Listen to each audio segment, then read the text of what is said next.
sa'y subukin. Guro, aniya, ano ang dapat kong gawin upang magamit ng buhay na walang hanggan? Sumagot si Jesus, anong nasusulat sa kautusan? Anong nababasa mo roon? Tumugon siya, ibigin mo ang Panginoon mong Diyos ng buong puso, ng buong kaluluwa, ng buong lakas, at ng buong pag-iisip. At ibigin mo iyong kapwa gaya ng iyong sarili. Tama ang sagot mo, wika ni Jesus. Gawin mo na iyan at mabubuhay ka.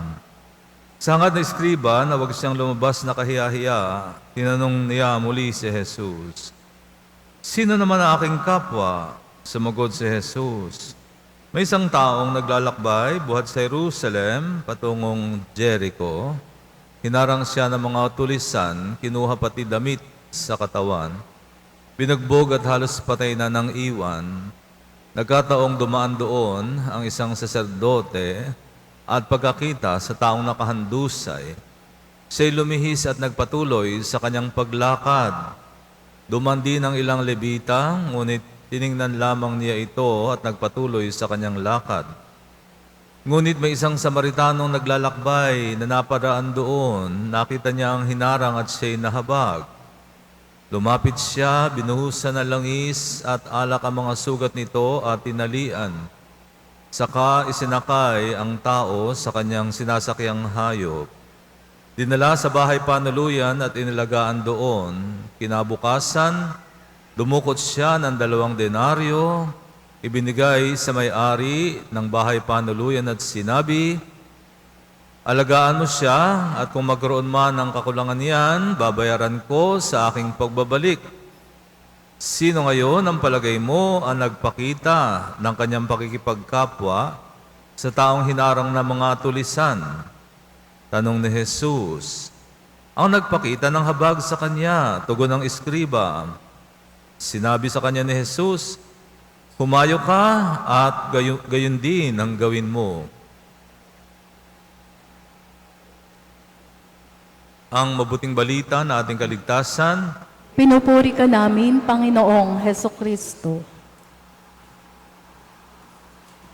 paano nga ba ang maggamit ng buhay na walang hanggan? Tinatanong pa ba ng mga tao ito ngayon? Paano ba ang maggamit ng buhay na walang hanggan? Mga parents, tinatanong pa ba yan ng mga anak ninyo? Mami, Daddy, paano ba ang magkaroon ng buhay na walang hanggan? How do we go to the eternal life? No? Sa totoo lamang, meron akong nabasang study or research sa mga Catholic school, and you will be saddened by the result.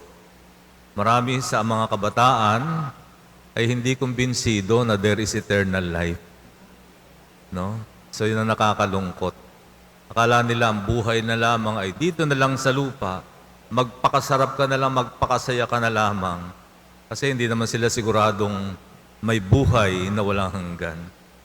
So mga kapatid, tayo bilang mga Kristiyano, we are Sunday churchgoers, and I would like to believe na we all believe, we are hoping na one day, tayong lahat ay makakatanggap ng buhay na walang hanggan, makakarating sa kaharian ng Diyos.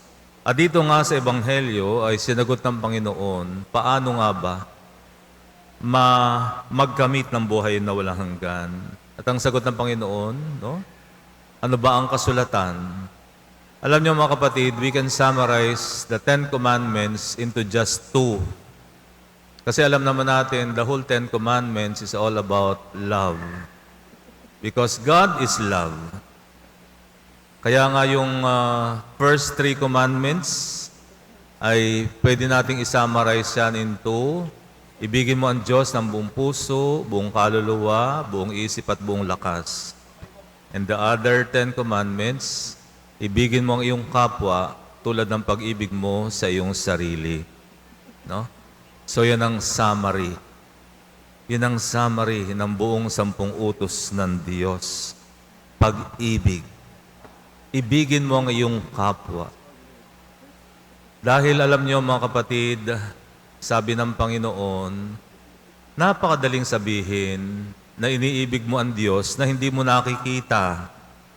Gayong ang mga taong kasama mo, hindi mo kayang mahalin, isa kang sinungaling. No?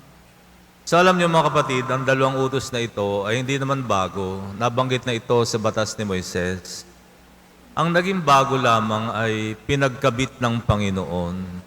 Pag-ibig sa Diyos, pag-ibig sa kapwa-tao. Hindi natin ito pwedeng paghiwalayin sapagkat ito ang nagbibigay buhay sa isa't isa. Para silang katawan at kaluluwa, hindi mo dapat pinaghihiwalay kasi mamamatay. Pag pinaghiwalay mo yung kaluluwa sa katawan, yung katawan magiging bangkay, yung kaluluwa magiging multo, no? Namamatay. So kinakailangan palagi silang magkasama. Pag-ibig sa Diyos, ipinapakita natin sa pag-ibig sa kapwa-tao. At dito nga sa Ebanghelyo ay nagtanong ang eskriba, sino po ang kapwa? Kasi alam nyo, sa mga eskriba o sa mga Hudyo, malinaw sa kanila na ang itinuturing lamang nilang kapwa ay ang kangalang kapwa Hudyo. Hindi nila itinuturing na kapwa ang mga Hentil, kasama na mga Samaritano. Hindi nila yan tinuturing. Sa totoo lamang, nag-iiwasan sila.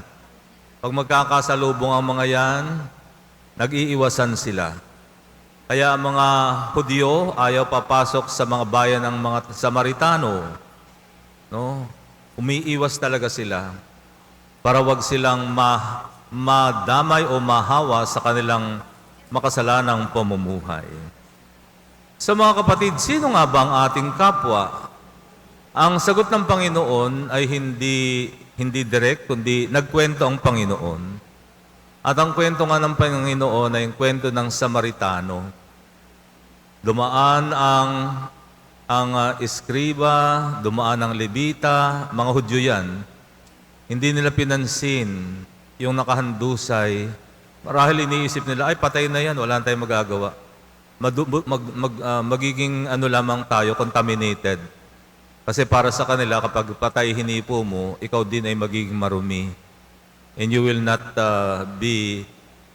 hindi ka pwedeng makiisa sa pagbanal na pagdiriwang. No? Kaya iniwasan na lang nila. Subalit yung Samaritano pa, of all people, yung pa ang ginawa ng Panginoong bida sa kanyang kwento. Ang Samaritano, meron naman din siyang pakay, meron siyang papupuntahan, meron siyang gagawin. Subalit itinabi muna niya ang kanyang mga gawain, ang kanyang mga plano sa araw na yon. Dinamayan niya yung taong nakahandusay. Dinalapan niya sa isang bahay panuluyan upang doon ay bigyan ng first aid. No? At ito ang ginamit ng Panginoong example. Siya ang nagpakita ng pagiging kapwa. So ang tugol ng Panginoon, sinong ating kapwa? Hindi lamang yung kapwa mo mayaman, kapwa mo may pinag-aralan, kapwa mo matatalino, o maaring hindi lamang yung kapwa mo mga Bisaya, kapwa mo Bicolano o Ilocano, no, hindi lamang yung kapwa natin Filipino, ang kapwa natin, kung sino yung nangangailangan, yun ang ating kapwa. No? Kung sino yung mga taong kasama mo, yan ang iyong kapwa. So ang pag-ibig na itinuturo ng Panginoon sa atin ay inclusive, hindi selective. No? Pag-ibig na walang kondisyon, selfless. Pag-ibig na proactive. No? Hindi lamang reactive. Kasi marami sa atin nagmamahal, pero yung pagmamahal natin reactive. Tumutugon lamang tayo kasi may nagre-request. Subalit alam niyo, ang tunay na pag-ibig ay proactive. You are the one who make the first move. You are the one to be the first to love. No? Meron pa bang Samaritano sa ngayon, sa palagay ninyo? Meron pa rin. Kasi naranasan ko ito. Yung kwentong ito ay very concrete sa akin. Yung kwentong ito sa Ebanghelyo, very concrete ito sa akin kasi naranasan namin ito sa kapatid ko. Kasi meron po akong sister na mas matanda sa akin. 7 years older po siya. At siguro mga 10 years ago, siya po ay tumatawid sa JP Rizal. Sa Marikina kasi kami nakatira. tumatawid siya sa JP Rizal, nagkataon may napakabilis na motorsiklo at nabundol yung kapatid ko. At yung kapatid ko ay tumapon at nabagok yung ulo niya sa simento at nagdugo. May mga nakakita, sabi ng mga witnesses, lumingon pa raw yung nakamotor. At nung makitang dumadanak na yung dugo ng sister ko, tumakbo na yung nagmumotor, no? So hit and run. Buti na lamang po yung mga nakakita ay nahabag. At ang ginawa nila ay sinakay nila yung sister ko sa tricycle at dinala sa Amang Rodriguez sa emergency. At doon ay nilapatan ng emergency, tinahi yung sugat, etc. At tinawagan na lamang po kami.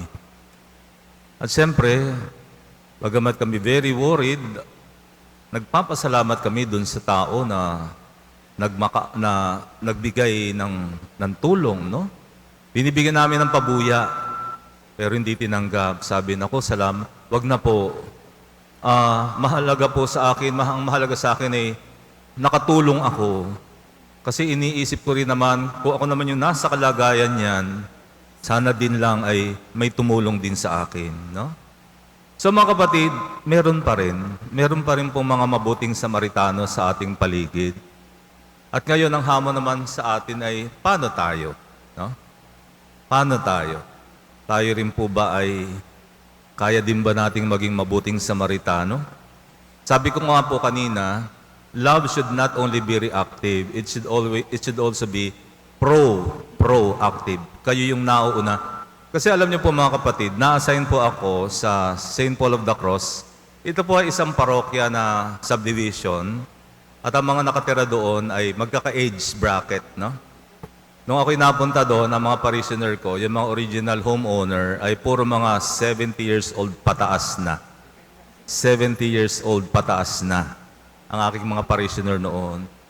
At marami sa kanila, professionals, tapos may mga anak din silang professionals na hindi, hindi nila kasama, nasa abroad na yung iba.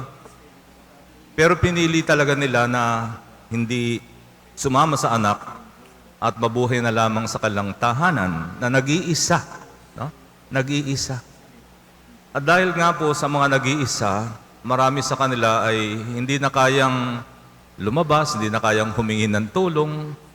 So mababalitaan na lang namin, namatay na lamang nag-iisa. No? So what am I trying to say? So genuine love should be proactive. Meaning, sensitive ka, tinitingnan mo yung taong nasa paligid mo, ay, yung kapitbahay ko nag-iisa. Kailangan niya ng karamay. At least, kamustahin nyo.